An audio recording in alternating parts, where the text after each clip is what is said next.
America is blaming the removal of the United Nations peacekeeping mission in Mali on Russia's Wagner mercenary group.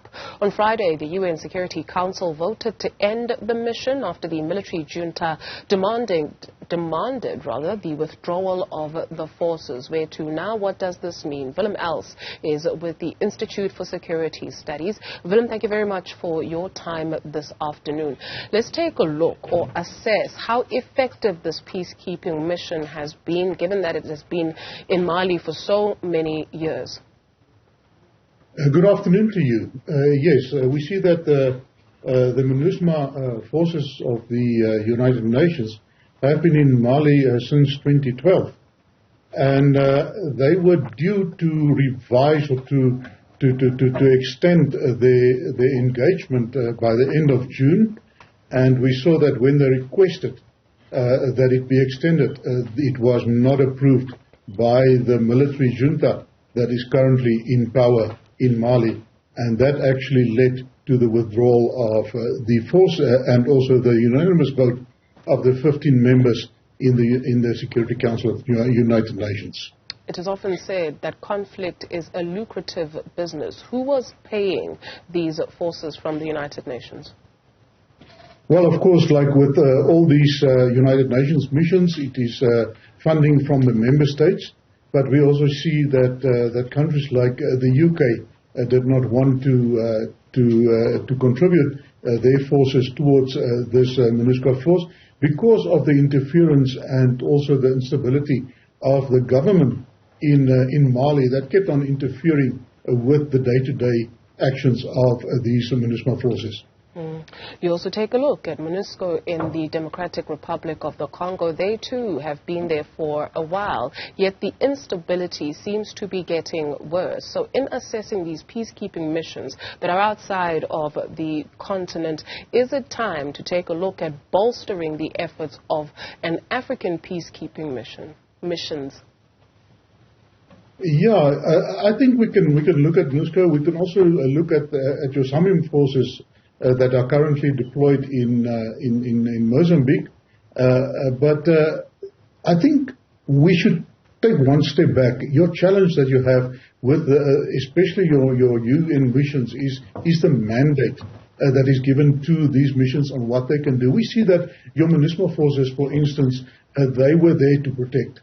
They could not do proactive, they could not go on the offensive. And that limited their ability in countering the threat from the insurgent forces there. Because also, Willem, you've got the United Nations Security Council making this decision, and yet you have not a single country on the continent that is represented there. The United Nations Security Council, the majority of their issues is about the African continent, and yet there is no representation in terms of a member from the African continent permanently taking a seat there. Is that not concerning? It is concerning, and it's been a concern for some time. We also see that there's a drive to change the constitution there in order to allow some permanent representation of the continent. But also, you rightly mentioned that within MONUSCO, your African forces are not represented, like we see here in South Africa or Southern Africa with the SAMIM forces, where the region actually took ownership of the challenge and they started to address it with their own forces.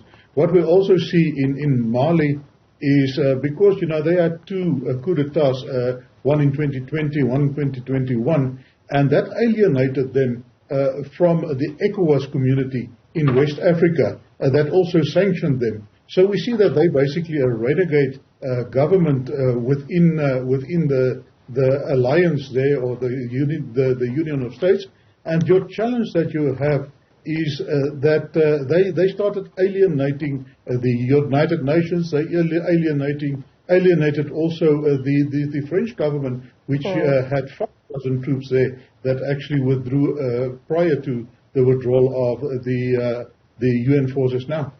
Analyzing the risk, what happens in Mali? Are security experts predicting, or is data telling us that the country will be weaker without the contribution of these forces?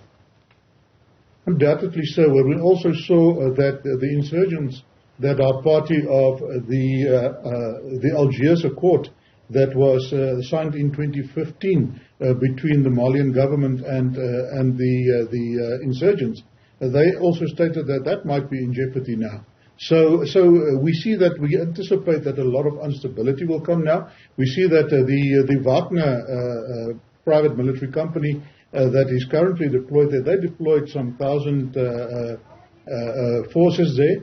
And we also see the controversy about that is that in 2022 in March, they, along with the Malian forces, attacked one of the villages, and they killed some 500 of the civilians. And that was that is really sort of alienated the government forces as well as the Wagner groups from the civilians there. Now they are only about 1,000 strong, where we see that with MINUSMA they had between 12 and 13,000, and the French were there with 5,000 troops.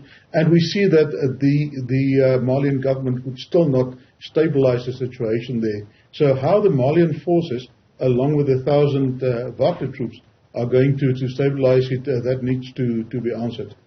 Willem Els is with the Institute for Security Studies. Thank you very much for your time this afternoon.